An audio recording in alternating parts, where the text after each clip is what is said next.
Bueno, bienvenidos todos y todas. Qué bueno estar aquí nuevamente para comenzar un nuevo ciclo de nuestro curso sobre filosofía política, teoría política, sobre las reflexiones de estos grandes autores alrededor de este tema que nos afecta día a día, querámoslo o no. Aquí comenzamos este ciclo sobre la anti-ilustración, sobre estas alternativas a la tradición de la ilustración. Esta tradición que, como hemos visto, ha permeado todos o casi todos los autores por los que hemos pasado en sesiones anteriores. Hemos visto cómo esa ilustración temprana y esa ilustración madura siempre han tenido sobre la mesa, siempre han defendido la idea del compromiso con la ciencia y del compromiso con la libertad individual. Vamos a ver aquí unas propuestas, en primer lugar, hoy con el gran autor Aristóteles. Vamos a ver unas alternativas a esa tradición. Por supuesto, Aristóteles es un autor anterior a este periodo histórico. Luego veremos otras posibilidades, otras alternativas frente a esta tradición con los autores del comunitarismo y del conservadurismo. Pero bueno, creo que la primera, para comenzar esta unidad, hay una pregunta que la motiva, hay una inquietud que la motiva, y es si es deseable separar las preguntas de la organización social de las preguntas por la virtud y los valores morales.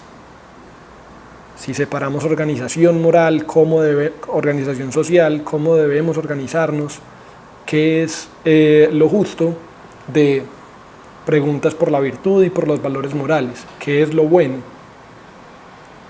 En la tradición moderna, ilustrada, siempre llegaremos a un tipo de respuesta en la que se nos responde afirmativamente, si es deseable, si es bueno, ya sea con las propuestas de Rawls, de Nozick, como siguiendo esa línea kantiana, o sea con las propuestas de Karl Marx, con la no explotación, del utilitarismo, ya sea de Bentham o de Stuart Mill.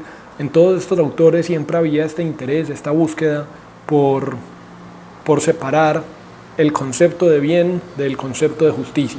Separar estas dos ideas, poder separar entonces la organización social de la virtud y los valores morales. Vemos entonces que con estos autores siempre está presente un mismo interés, un interés que será manejado de forma diferente con los próximos videos. Comenzamos hoy entonces con el gran autor, el gran maestro, el filósofo, como le decían, como le dijeron por mucho tiempo, Aristóteles, nacido en Macedonia, un autor que es bastante difícil no haber escuchado hablar de él en algún momento a través de algún tipo de referencia, ya sea en el colegio, en la universidad, en conversaciones con compañeros, en alguna noche de debate, en algún bar o en algún café. Este personaje, Aristóteles, siempre es un gran autor que aparece constantemente en una enorme cantidad de espacios de reflexión, ya sea espacios como estos de política, o ya sea en espacios sobre nociología, sobre epistemología, sobre formas como pensamos, cómo conocemos, cómo funciona el mundo, cómo debemos comportarnos, cómo funciona la poética. Es un autor que tiene mucho que decir sobre muchas cosas diferentes, y es especialmente reconocido por las discusiones que tuvo con Platón, este otro gran autor de la Grecia clásica, y por su gran fama al haber sido quien educó parte de la educación del gran Alejandro Magno. No era pues un personaje periférico que a lo largo de la historia después se empezó a volver famoso, sino que en su propia época ya era fuertemente reconocido. Aristóteles, luego de peleas y discusiones con Platón, se va y funda su propia escuela, funda el Liceo, allí con los peripatéticos, con los paseantes, con sus alumnos, andaban discutiendo y conversando sobre cómo funcionaba el mundo y por qué era de ese modo, describiendo cómo debían ser las cosas, cómo eran las cosas, cómo podían ser las cosas. Y acá, por supuesto, uno de los temas por los cuales Aristóteles es más famoso es por sus reflexiones justamente sobre la política, sobre la justicia, para ponerlo en el hilo conductor que hemos tratado de tener a lo largo de todo nuestro curso. Las propuestas de Aristóteles alrededor de la justicia es que la justicia debía relacionarse y estaba cercana a la idea del honor, del cultivo de las virtudes y del merecimiento moral. Acá, para Aristóteles, lo justo, algo era justo cuando se le estaba dando a cada quien lo que merecía según la proporcionalidad adecuada. Ahí ya un poco los problemas es, bueno, ¿y qué es la proporcionalidad adecuada? ¿Y cómo podemos encontrar qué es lo que cada uno merece? ¿Cómo llegamos a ese tipo de asuntos? Para ir acercándonos como lentamente a todo este planteamiento, vamos a ver cómo resolvería, por ejemplo, el tema de la distribución de las flautas. ¿Cómo funcionaría la idea de a quién le vamos a dar las mejores flautas en la sociedad? ¿Cómo vamos a distribuir esos bienes entre los distintos ciudadanos?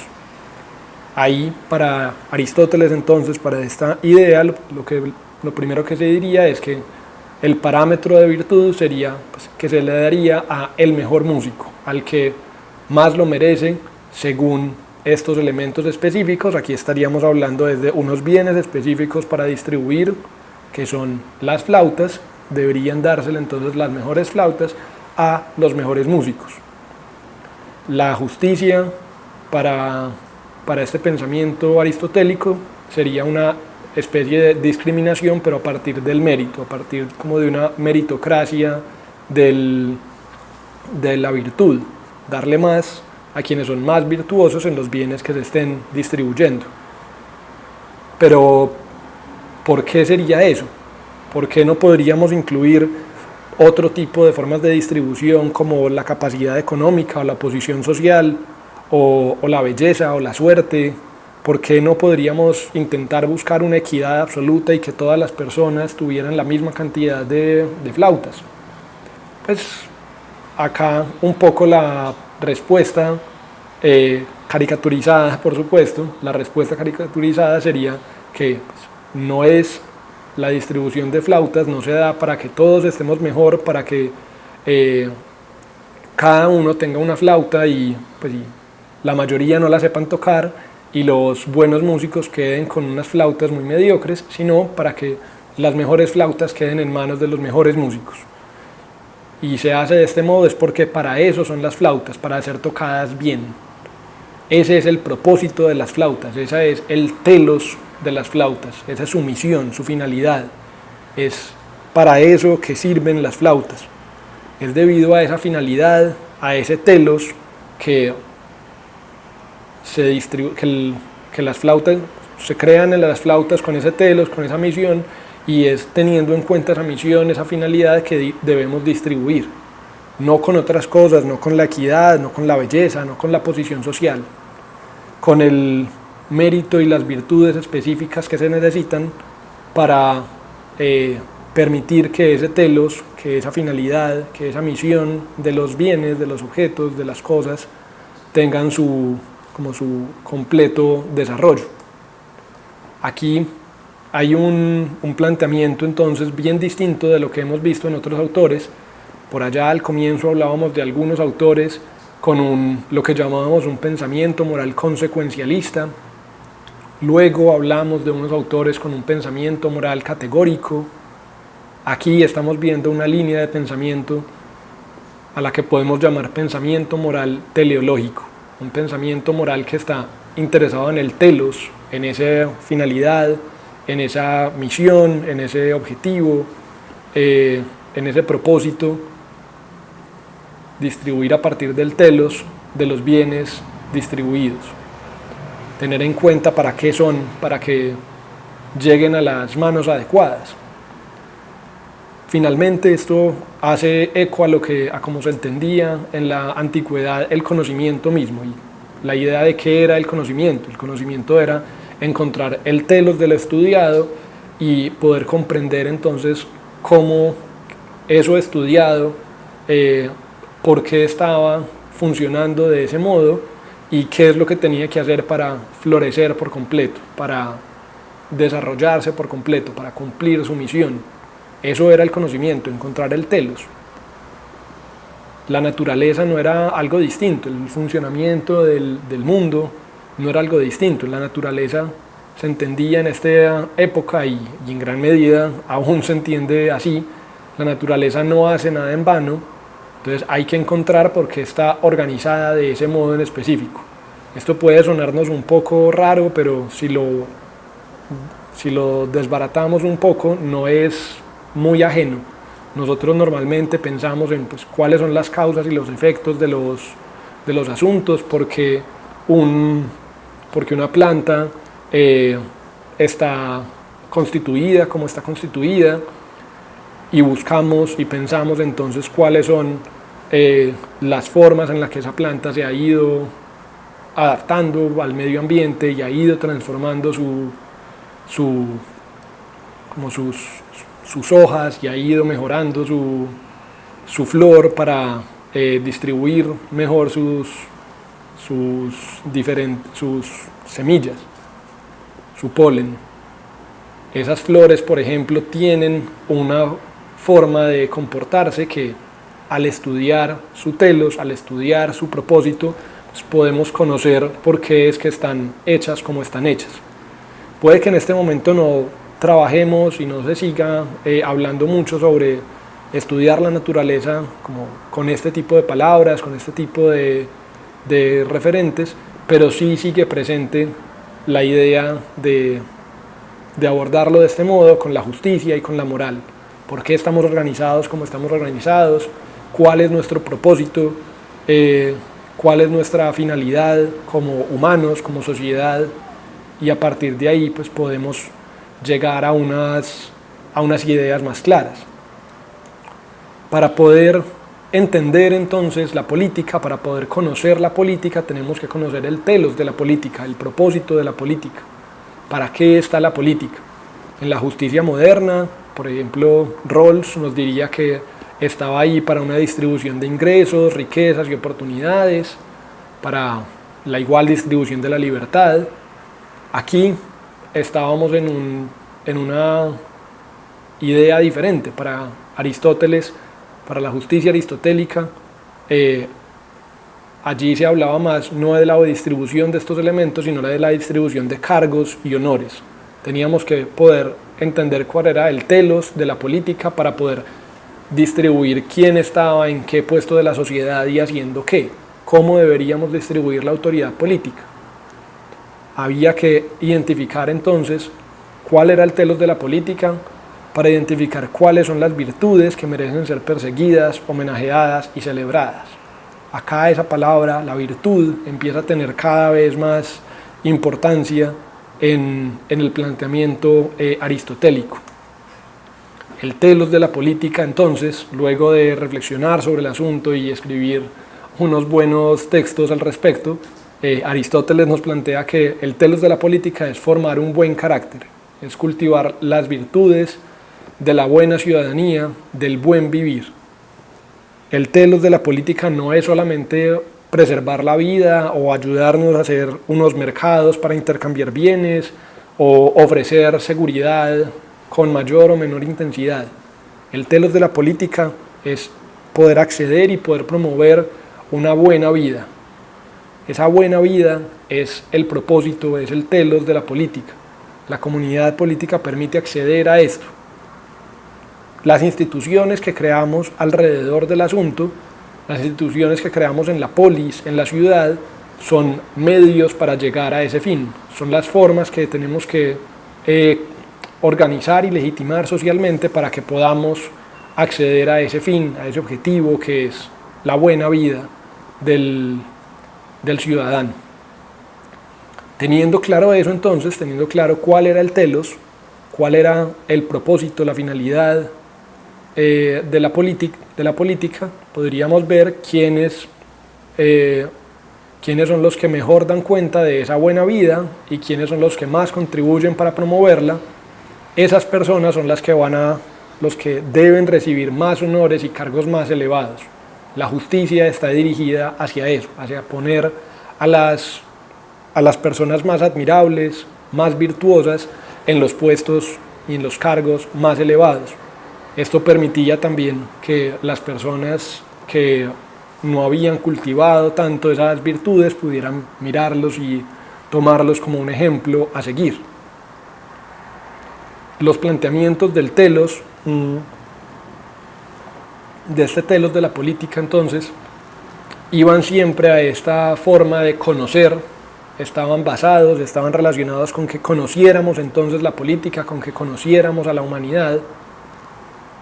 Hay un par de palabras griegas aquí que nos ayudan a comprenderlas un poco más: el ergón y el arete, o la arete, el funcionamiento y la excelencia o la virtud.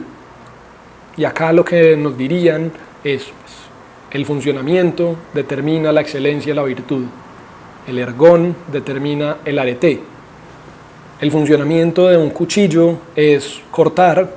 El funcionamiento de una flor es florecer y reproducirse.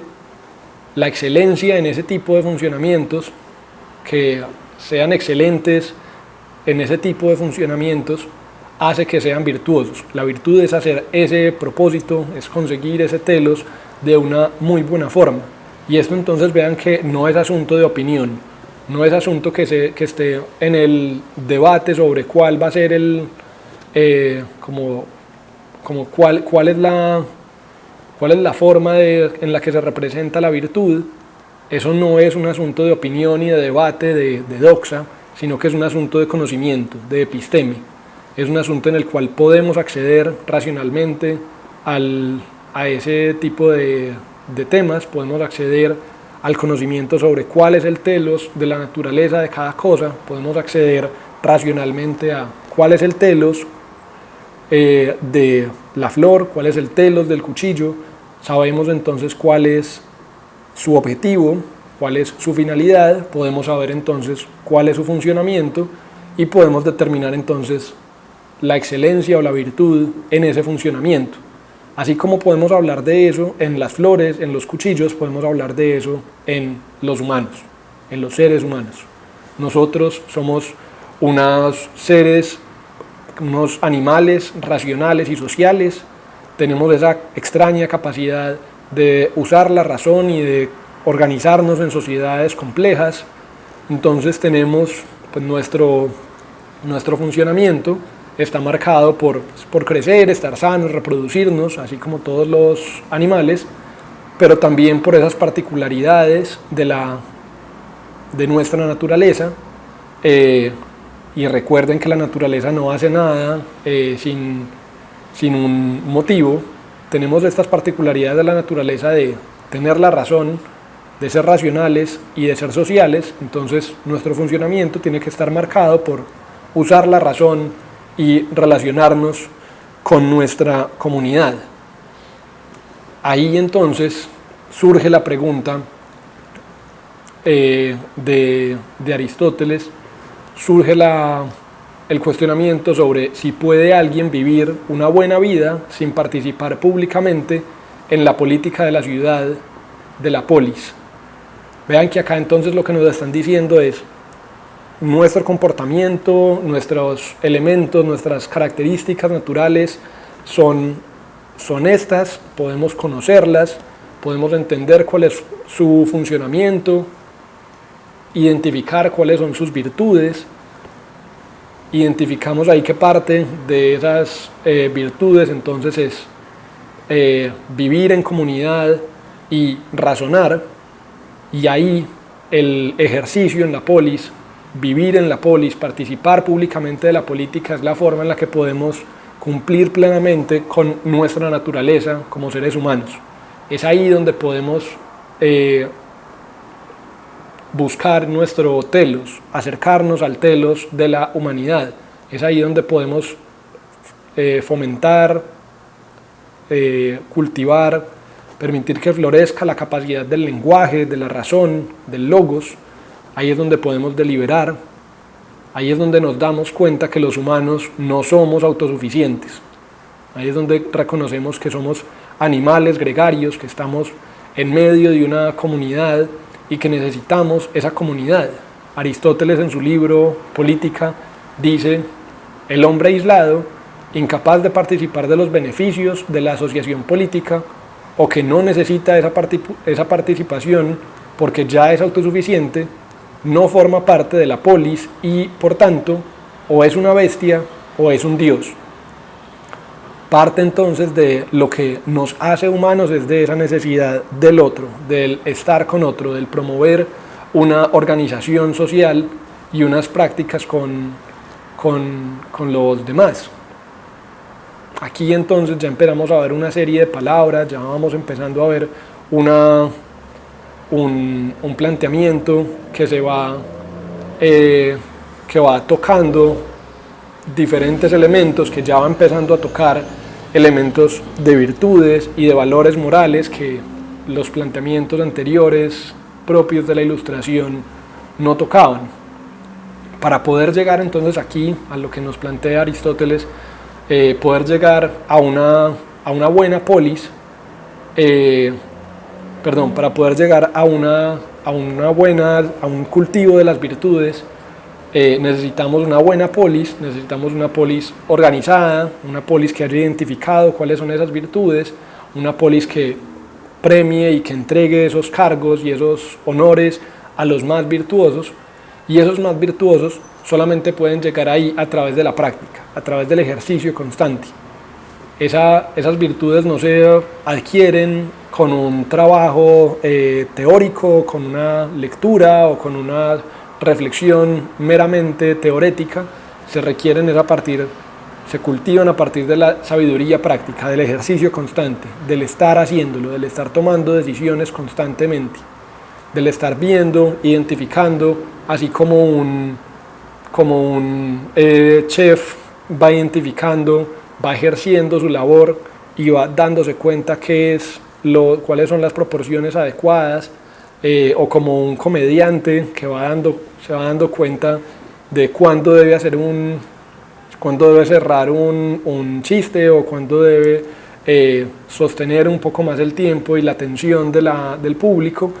Esas son cosas que se van cultivando y se van reconociendo desde la práctica, desde el ejercicio, no desde la lectura de un texto sobre cómo cocinar o sobre las particularidades del humor.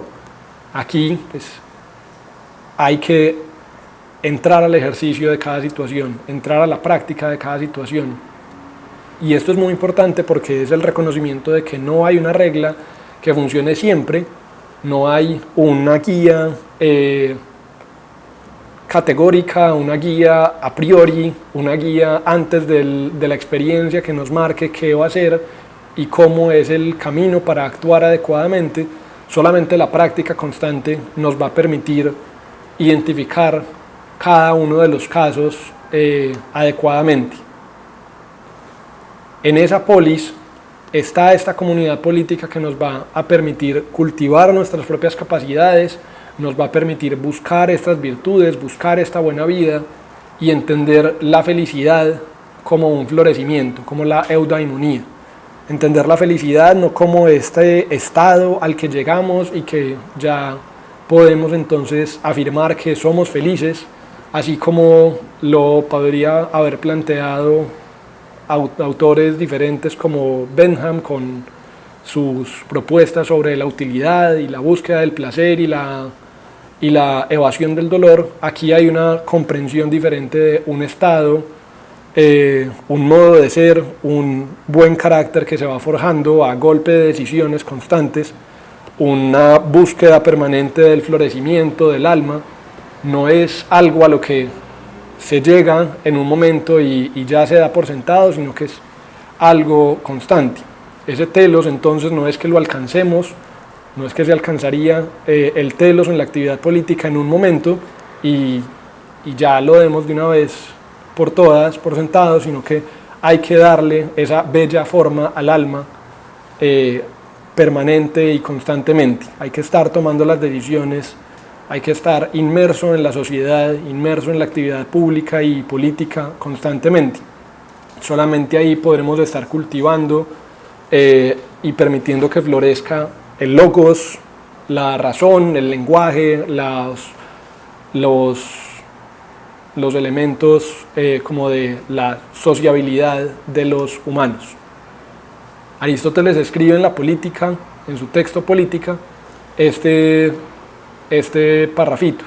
Él dice: toda polis digna de ese hombre, que no sea una polis solo de nombre, debe dedicarse al fin de fomentar lo bueno, sino una asociación política degenera en una mera alianza, en el garante de los derechos de los hombres ante los demás, en vez de ser, como debería, una norma de vida tal que haga que los miembros de la polis sean buenos y justos. Aquí entonces vamos empezando a ver cuál es el telos de la polis. Está marcado entonces en esta línea. El telos de la polis es permitir, así como el telos de la polis es ser este espacio geográfico en donde se ejerce la política que busca poder acceder y promover una buena vida. Aquí estamos relacionando entonces muy claramente estos principios, estas ideas, estas preguntas sobre la organización social con las preguntas por la virtud y los valores morales. Esas preguntas que antes estaban prohibidas o que en la modernidad se nos habla que debemos separar, aquí están vinculadas claramente unas con otras. Hay que poner en práctica ciertas actividades virtuosas hasta que se adquiera el hábito, hasta que se adquiera la virtud y ésta se realice sin esfuerzo. Es ahí, en esa forja del buen carácter, en esa búsqueda por el buen ethos, que se puede alcanzar el florecimiento del alma, que se puede alcanzar esa eudaimonía. Hay un asunto que esto pone sobre la mesa entonces, y es que no es que quienes se comporten mal, se comporten de manera no virtuosa, lo estén haciendo como de mala voluntad, sino que lo que necesitan es mejores modelos, mejores guías, una mejor educación. Por eso en parte es que tenemos que poner, por eso lo justo es poner a esos hombres virtuosos, a esos hombres que más aportan para esa organización social en los cargos más importantes, en los cargos de mayor poder, para que sirvan como modelos a seguir, para que sirvan como formas de un buen vivir, de un buen cultivo de la razón y de la sociabilidad, que le permita a los otros pues, empezar a cultivar estas virtudes, que le permitan a los otros identificar cómo alguien constantemente en el día a día toma decisiones frente a diferentes problemas, diferentes retos que surgen en el ejercicio cotidiano de la vida. Michael Sandel, un autor también que les he mencionado en otras ocasiones en su texto Justicia, hablando sobre Aristóteles, dice: podemos sentarnos a un lado del camino y preguntarnos por las políticas que escogeríamos si tuviésemos que decidir, hacer el asunto solamente teórico y abstracto. Pero eso no es lo mismo que participar en una actuación que realmente importe y cargar con la responsabilidad del destino de la comunidad entera. Solo llegaremos a ser buenos deliberadores si bajamos a la palestra, sopesamos las distintas posibilidades, defendemos nuestra postura, mandamos y somos mandados. En pocas palabras, si somos ciudadanos. Es ahí donde se juega el asunto, es en el ejercicio como concreto de la práctica política. Aquí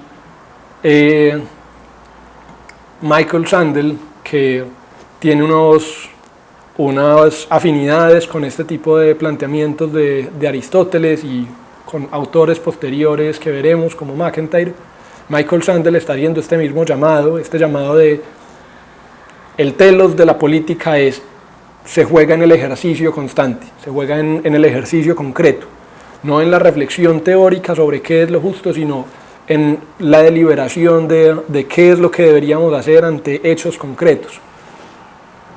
Acá, para tomar esas decisiones, debemos buscar esa virtud, esa excelencia del funcionamiento, y esa excelencia del funcionamiento en la humanidad, en estos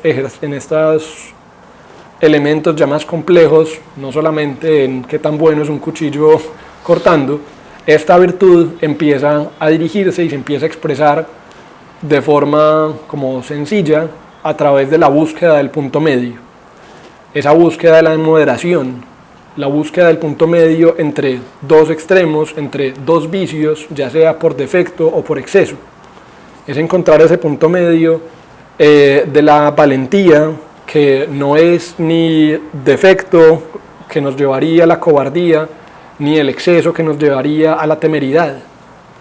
Es encontrar la generosidad entre la tacañería y el despilfarro, la amabilidad entre el mal humor y el servilismo. No es estar ni en ninguno de los dos extremos, es estar en la moderación, en el punto medio. Es poder ser modesto sin ser en un extremo tímido o en otro extremo desvergonzado. Es lograr identificar ese punto medio.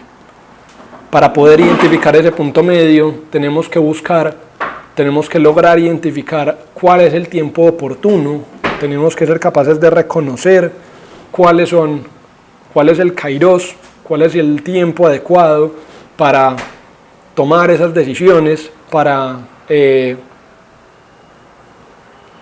actuar valientemente frente a una situación, y esa situación va a ser, pues esa misma acción no sería valiente en otro tiempo, sino que sería temeraria.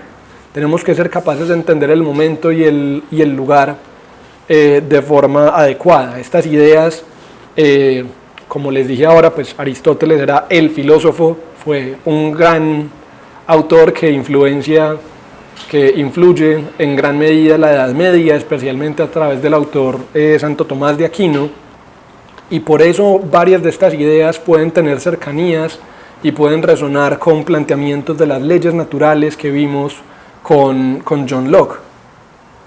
Aquí la diferencia es que no es que mientras que en John Locke esas leyes naturales estaban basadas en que eran producto de la organización divina, aquí con los planteamientos aristotélicos, con los planteamientos del mundo griego clásico, estaríamos hablando más del funcionamiento del tiempo, del funcionamiento de la naturaleza, estamos describiendo el funcionamiento de la naturaleza, por qué funciona como funciona y cuál es la forma de la excelencia de cada uno de esos elementos que estamos estudiando. Podemos entender el telos de las cosas, podemos acceder a ese conocimiento, conocemos cuando accedemos al telos, a los objetivos de las cosas. Aquí entonces en este pensamiento moral teleológico no hay necesidad de ser específico de qué es lo que tienes que hacer para ser una buena persona. Ahí es una teoría moral de la virtud que señala, que se concentra en ser una buena persona, no en qué hacer para serlo. Se enfoca en cuál es ese telos, qué es cuál es esa buena persona, qué es la justicia, qué es el bien, no qué es lo bueno. lo bueno se hace, lo justo se hace a medida que se van tomando esas decisiones. Aristóteles escribe en la Ética Nicómaco, nos volvemos justos haciendo actos justos, temperados haciendo actos temperados, valientes haciendo actos valientes. No es algo que tengamos, sino que es algo que cultivamos, es algo que florece en la actividad humana. Es por eso que tenemos que seguir los modelos de estos hombres virtuosos y de sus formas de actuar, para que nos vaya ayudando a adquirir ese hábito de actuar virtuosamente hasta que pues, finalmente se vuelva parte de nuestro carácter, finalmente se vuelva parte como habitual de nuestra forma de ser, de nuestro modo de ser. Aquí entonces Victoria Camps, en su texto Breve Historia de la Ética, nos escribe hablando sobre Aristóteles: cada individuo es distinto a cada situación, cada individuo es distinto y cada situación demanda su propio término medio. Lo que es un acto de valentía en una situación puede no serlo en otra. Lo que es generosidad para el que tiene poco, para el que tiene poco que dar, es tacañería para el que tiene mucho. Por eso, porque las situaciones son distintas y variables, la adquisición de la virtud es una tarea larga, un cometido que ocupa la vida entera. Aquí entonces vean que no hay una descripción como procedimental de debes hacer primero esto, luego esto otro, sino que hay un interés es por entender cuáles son pues, esas virtudes éticas que hemos expresado ya, esas costumbres, ese carácter, y entender cuáles son esas virtudes dianoéticas, las virtudes del intelecto, de la razón, de las cuales pues, las principales eran la sabiduría y la prudencia, Sofía y Frónesis. Había que cultivar entonces esas virtudes, teníamos que entender qué eran, a qué debíamos dirigirnos, y ya en el ejercicio diario, en la práctica diaria, irlas cultivando.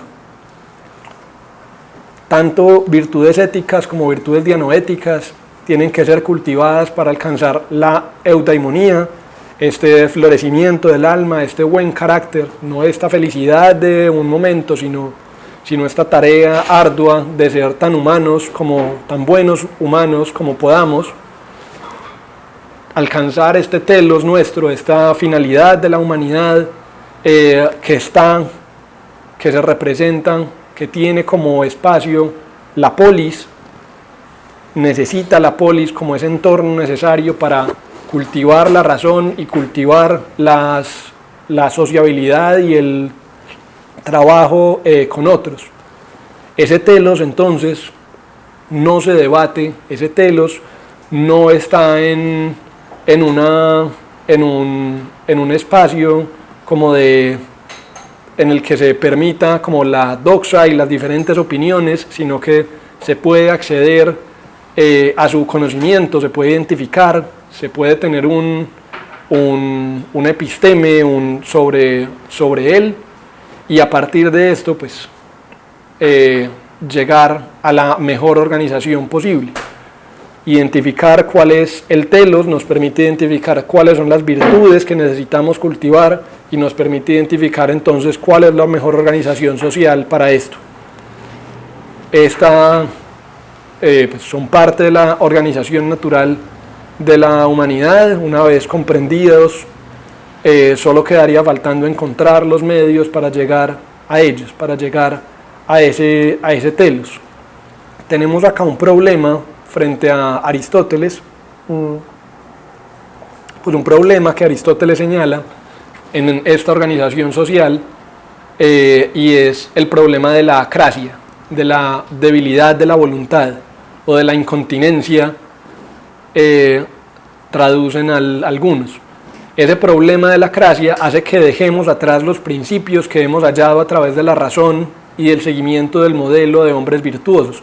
Es decir, es aún sabiendo que eso es lo racional, que eso es lo más deseable, que esa debería ser la forma de proceder, tenemos una voluntad débil, tenemos una impotencia en la razón, una incapacidad de ejercer como eso que racionalmente habíamos identificado en el campo público y político de la ciudad.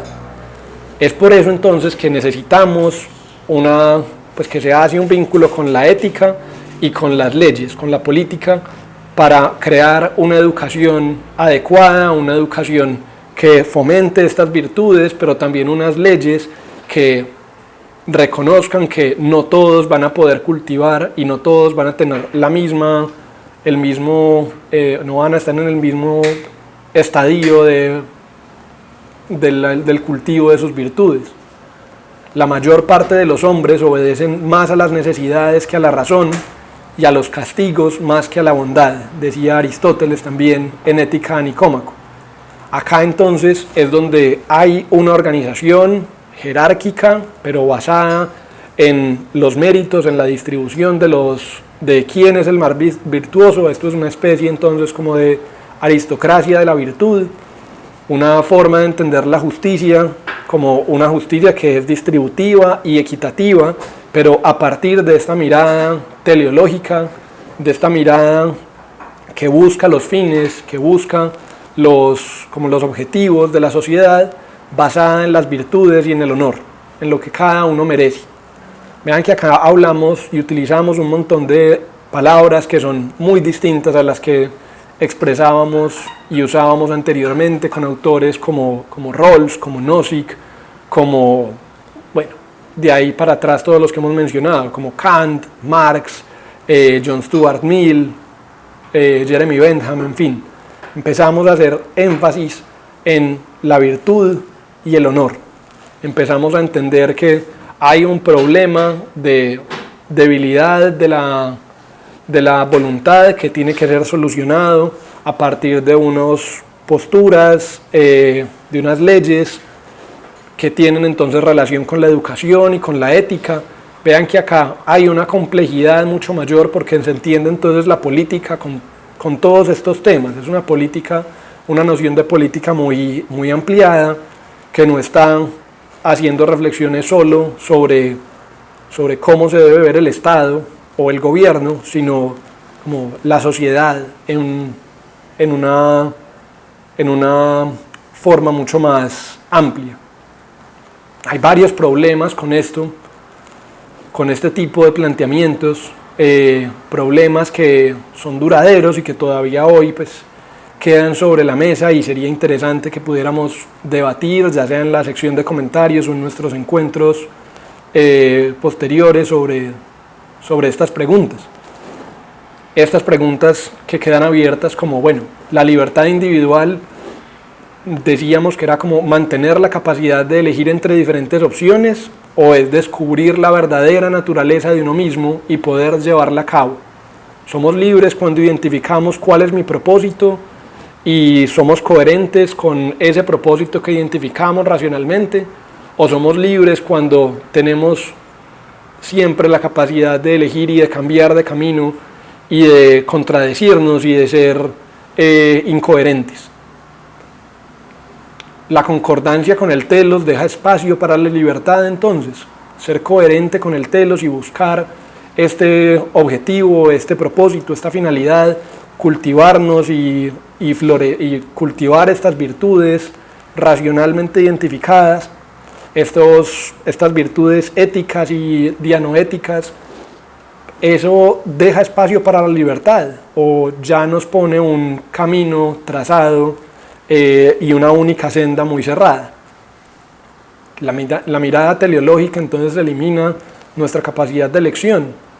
El pensamiento teleológico nos permite llegar a acuerdos o es muestra de diferencias irreconciliables, porque vean que acá con este tipo de pensamiento podríamos tener unas diferencias de base muy profundas. Podemos identificar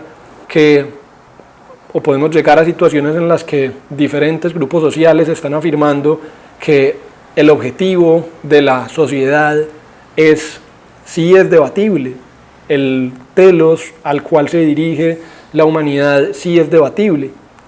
Podríamos resolver esos conflictos eventualmente, podríamos identificar entonces estos conflictos como diferencias profundas, irreconciliables.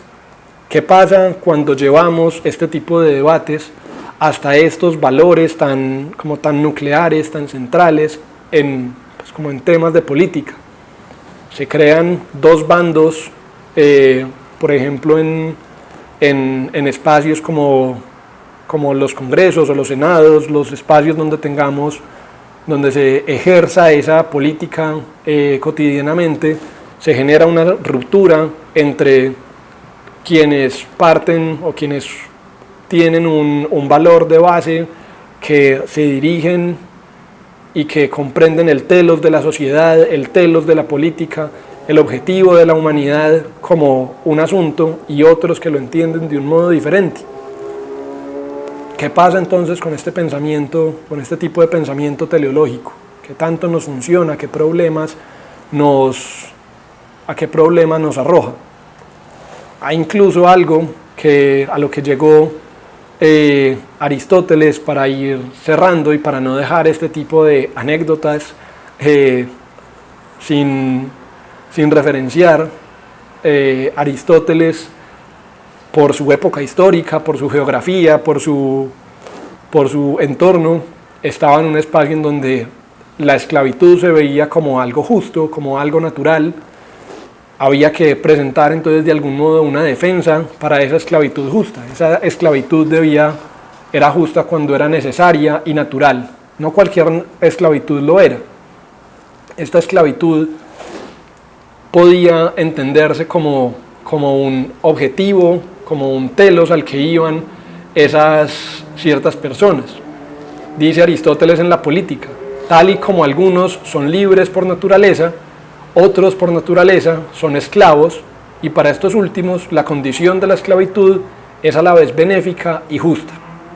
Acá entonces pues es necesaria la esclavitud porque necesitamos una distribución de trabajo que permita a los ciudadanos, a los hombres libres, cultivar sus virtudes y fomentar ese buen carácter en el resto de la sociedad.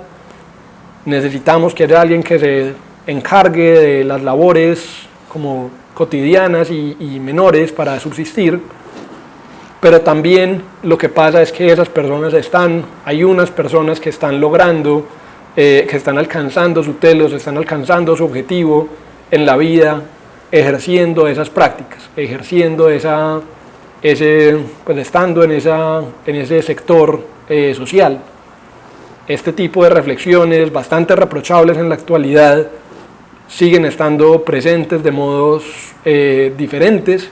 Se sigue utilizando este tipo como haciéndole guiños a este tipo de ideas cuando se defienden unas grandes desigualdades sociales como una organización natural y que permite que unas personas, que se vea la explotación, el dolor o la crueldad como algo natural para algunos. Pero no así, hay que reconocerle a Aristóteles que estaba siendo coherente con su propuesta. Hay que reconocer además que él señalaba que no todos los esclavos estaban siendo esclavos justos. No era justo que se pusiera, por ejemplo, a militares, a guerreros capturados, de los opositores, de los enemigos, a ser esclavos en las propias tierras, porque ellos no estaban cumpliendo su propósito ahí. Hay entonces unos matices que ya empiezan a señalar como un interés, como un reconocimiento aristotélico por reconocer que esa dignidad humana no estaba en juego, no cambiaba si estabas en un lugar pues, teniendo un cargo alto en tu sociedad y luego te capturaban y estabas en otro entorno. Ahí un poco él estaba defendiendo, pues esas personas siguen teniendo un propósito, siguen teniendo un telos diferente y no lo podemos desconocer.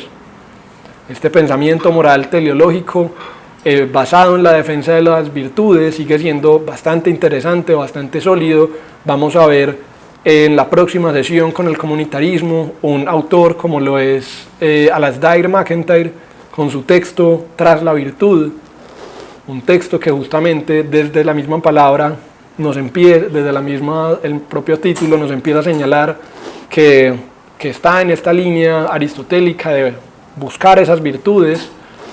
Vamos a ver con él una reconfiguración contemporánea en el siglo XX, con la segunda mitad del siglo XX, una reconfiguración contemporánea sobre este tipo de planteamientos. El comunitarismo será un punto medio, digámoslo así, entre unos planteamientos de la política aristotélica clásica y otros planteamientos que veremos posteriormente del conservadurismo. No es ni el uno ni el otro, combina elementos de ambos y propondrá una síntesis interesante de estas reflexiones. Veremos entonces aquí cómo Aristóteles sigue vivo entre nosotros en este momento de formas muy distintas y diversas. Una de ellas va a ser en este tipo de planteamientos sobre política. Les agradezco mucho la atención de hoy, los invito a reflexionar sobre cómo Aristóteles sigue estando presente en otros elementos de la vida cotidiana nuestra en la contemporaneidad, y los invito también a ver estos otros planteamientos de MacIntyre, de los conservadores, para reconocer estos enfrentamientos claros que hay frente a John Rawls y a Robert Nozick. Gracias y hasta pronto.